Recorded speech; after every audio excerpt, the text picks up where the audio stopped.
The mechanic quoted me $8,000 to fix a loose wire.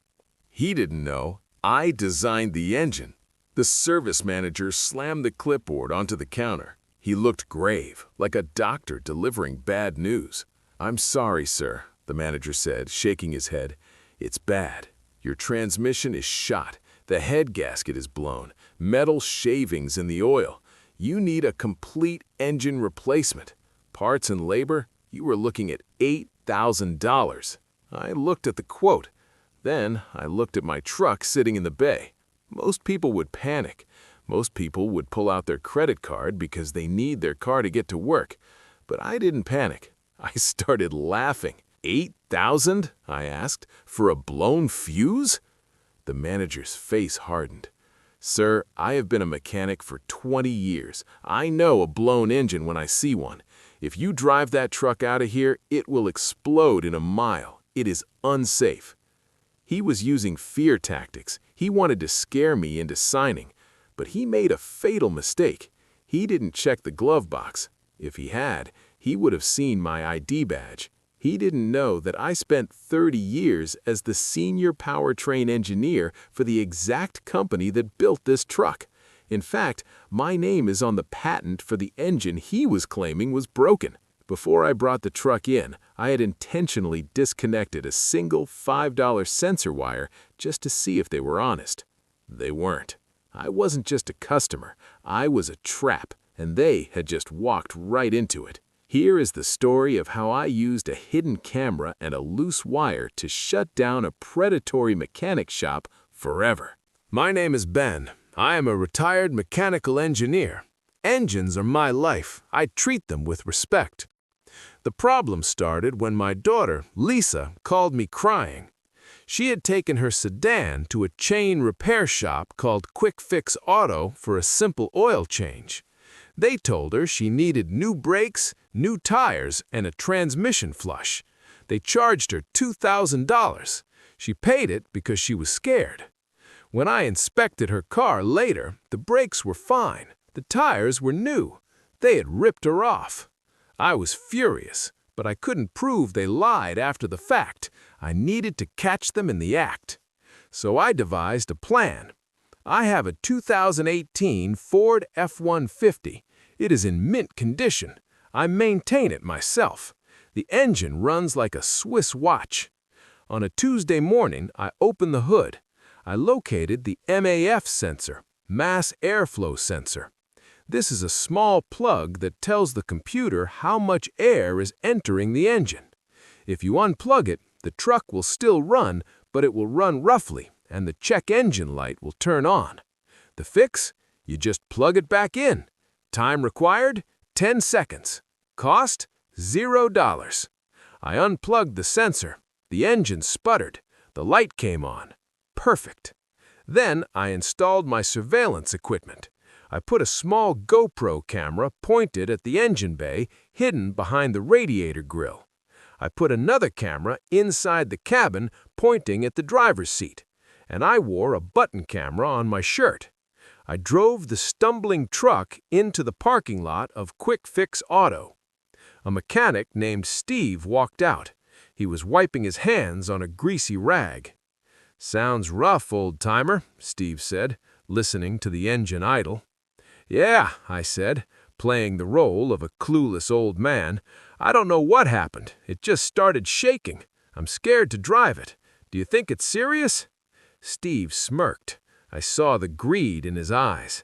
He saw an elderly man in a nice truck who didn't know a piston from a spark plug. "Could be serious," Steve said, ominously. "Pull it into Bay 3. We'll run a full diagnostic. It'll cost you $150 just for us to look at it." "Okay," I said. "Just please fix it. I need to visit my grandkids this weekend." I sat in the waiting room that had stale coffee and a TV playing daytime soap operas. I watched the monitor on my phone, which was streaming the feed from the hidden camera under the hood. I watched Steve open the hood. He looked at the engine.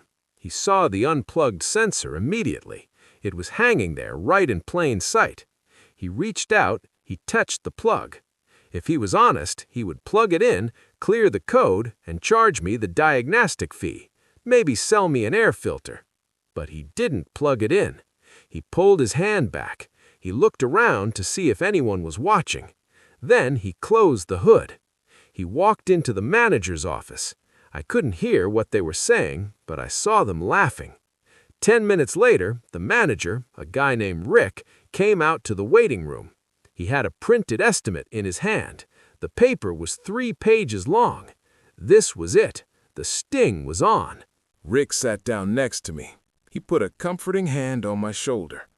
"Ben," he said softly, "I have bad news. It's a good thing you brought it in when you did. Another few miles and you would have been stranded on the highway." "What is it?" I asked, looking worried. "Is it the spark plugs?" "I wish it was spark plugs," Rick sighed. "Our diagnostic computer found multiple catastrophic failures. First, your fuel injectors are clogged. Second, your transmission fluid is contaminated. But the big problem is the head gasket. You have a massive vacuum leak. The engine is losing compression." Every word was a lie. A vacuum leak does happen when you unplug a MAF sensor, but it has nothing to do with a head gasket. "Can you fix it?" I asked. "We can," Rick said, "but it's a big job. We have to tear down the engine block. We need to rebuild the transmission. And since we are already in there, we should replace the timing belt and the water pump. Safety first, right?" He circled the total at the bottom of the page. $8,450. That's a lot of money," I stammered. "The truck is only worth $20,000. "I know," Rick said, "but look, I like you. I'll give you the senior discount. I'll knock off $450, so it's just $8,000 even, and we can finance it, low monthly payments." He was trying to get me to take out a high-interest loan to pay for repairs I didn't need. "I need to think about it," I said. "Can I see the engine? Can you show me the leak?" Rick hesitated. Mechanics hate it when customers go into the shop. "Insurance regulations," he said. "Customers aren't allowed in the bay." "Please," I said, "for $8,000, I want to see the leak." Rick rolled his eyes. "Fine, follow me, but don't touch anything." We walked into the bay. Steve, the mechanic, was standing by the truck. The hood was up. "Show him the leak, Steve," Rick ordered. Steve pointed to a random spot on the engine block where he had clearly squirted some fresh oil from a can to make it look like a leak. "See that?" Steve said. "Oil everywhere. Gasket is blown." "And the sensor?" I asked, pointing to the unplugged wire. "What does that do?" Steve didn't blink. "Oh, that's just a redundant clip. That's not the problem. The problem is internal." They were doubling down. They were looking me in the eye and lying about a part I designed myself. "Okay," I said. "I'll approve the work." Rick smiled. "Great choice. Sign here." "But," I added, "I want the old parts. State law says I have the right to keep any parts you replace. I want the old head gasket, the old injectors, and the old transmission fluid in a jar." "Standard procedure," Rick said, waving his hand. I signed the work order, but I didn't leave. "I'm going to wait here for my ride," I said. I went back to the waiting room. I knew what they were going to do. They weren't going to replace the engine. They were going to plug the sensor back in, wipe off the fake oil, keep my truck for 3 days to make it look like they did work, and then charge me $8,000. It's called the ghost repair, charging for labor that never happened. But I wasn't going to let them get that far. I pulled out my phone. I dialed a number I had saved in my contacts. It wasn't my wife. It was the Bureau of Automotive Repair Investigation Unit. "Is Agent Miller?" I said into the phone. "This is Ben. I'm at QuickFix Auto on Main Street. The trap is set. They just quoted me $8,000 for a disconnected MAF sensor. Come and get 'em." I waited in the lobby for 2 hours. Outside, I saw an unmarked sedan pull up. 2 men in windbreakers got out and started walking around the lot, pretending to look at used cars. It was Agent Miller and his partner. I watched the live feed on my phone. Inside the bay, Steve was eating a sandwich on my tailgate. My hood was closed. They hadn't touched a single bolt. They hadn't removed the transmission. They hadn't drained the oil. They were just running out the clock. At 4 p.m., Rick walked back into the waiting room. He wiped fake grease off his forehead, acting exhausted. "Whew," Rick exhaled. "That was a beast of a job, Ben, but we got it done. New head gasket, flushed the transmission, new timing belt. She is running like new." "You did all that in 4 hours?" I asked, raising an eyebrow. "That is a 12-hour job." "We put 3 guys on it," Rick lied smoothly. "We wanted to get you home to your grandkids. The total is $8,450. He slid the credit card machine toward me. "Did you save the old parts?" I asked. "Yes, they are in a box in the back," Rick said. "But you don't want to touch them. They're covered in sludge. Trust me." "I want to see them," I insisted. "They first," Rick said, his tone sharpening. "Then you get the keys and the parts." I pulled out my wallet, but instead of a credit card, I pulled out my retired Ford Engineering ID badge. "Actually, Rick," I said, standing up, "I don't think I will pay." I signaled to the window. Agent Miller and his partner burst through the front door, badges raised. "Bureau of Automotive Repair," Miller shouted. "Nobody move. Step away from the register." Rick's face went white. "What is this? This guy is refusing to pay?" "We are conducting a sting operation, and you just accepted payment for services not rendered. That is grand theft." "We did the work," Rick screamed. "Ask my mechanic." "We don't need to ask," I said, holding up my phone showing the video of Steve eating a sandwich. "We have it on video. You didn't touch the engine. You just plugged the sensor back in." Rick looked at the phone. He looked at the agents. He realized the clueless old man was actually his executioner. We marched Rick and Steve into the repair bay. Agent Miller ordered Steve to open the hood. "Show me the new head gasket," Miller demanded. Steve's hands were shaking so bad he dropped the hood prop. He pointed vaguely at the engine. "It's inside. You can't see it." "I can see it," I said, stepping forward. "I designed this engine block. The bolts on the valve cover haven't been turned. The factory paint seal is unbroken. You didn't open this engine." Rick tried to pivot. We meant we replaced the external seals. Here, look at the old parts." He grabbed a greasy cardboard box from the corner and dumped it on the floor. It contained a rusty head gasket and a broken water pump. I picked up the gasket. I held it up to the light.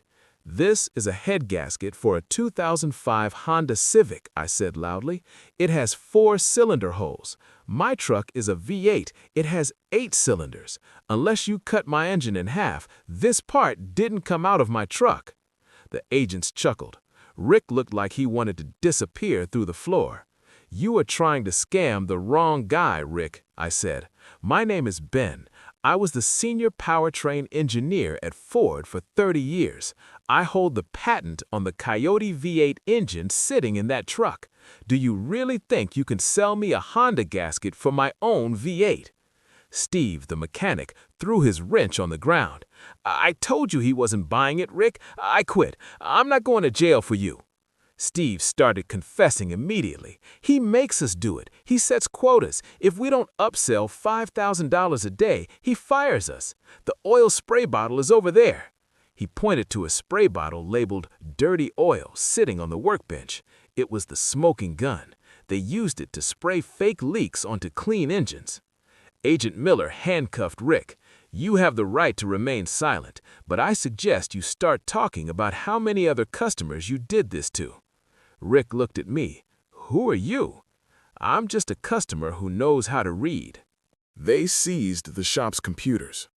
They found evidence of over 500 fraudulent repairs in the last year alone. Rick was charged with multiple counts of fraud. QuickFix Auto lost their franchise license and was shut down permanently. As for me, the Bureau of Automotive Repair doesn't give cash rewards like the IRS, but they did force the parent company of QuickFix to pay me restitution for my time and distress. I got a check for $5,000. I donated it to a local trade school that teaches honest mechanics. But the real reward was seeing the closed sign on that building a week later. I drove my truck past the empty lot. The engine purred perfectly. I had plugged the sensor back in myself before driving off. Cost of repair, $0. I learned something important. We trust mechanics with our lives. We put our families in these cars. When they lie for profit, they aren't just thieves. They are endangering the public. Don't be afraid to ask questions. Ask to see the old parts. Ask to see the leak. And if something feels wrong, get a second opinion. Knowledge is the only tool they can't steal from you. If you want to know the top 5 signs your mechanic is ripping you up, I made a list in the description below. Thanks for watching. Don't forget to like and subscribe for more stories about fighting back against the system. Drive safe.